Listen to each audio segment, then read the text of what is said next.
Hi everyone.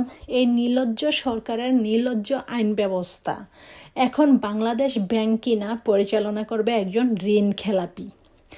আমাদের বাংলাদেশ ব্যাংকের গভর্নরকে সরিয়ে এখন সেখানে দেওয়া হয়েছে একজন ঋণ খেলাপিকে। এই তারেক রহমান তার আশেপাশে যত খুনিদেরকে নিয়ে মন্ত্রিসভা শুরু করে দিয়েছে, দেশকে পরিচালনা শুরু করে দিয়েছে, সবগুলো খুনি এবং কি সবগুলো ঋণ খেলাপি। এখন ঋণ খেলাপি হয়েছে বাংলাদেশের গভর্নর, বাংলাদেশ ব্যাংকের গভর্নর।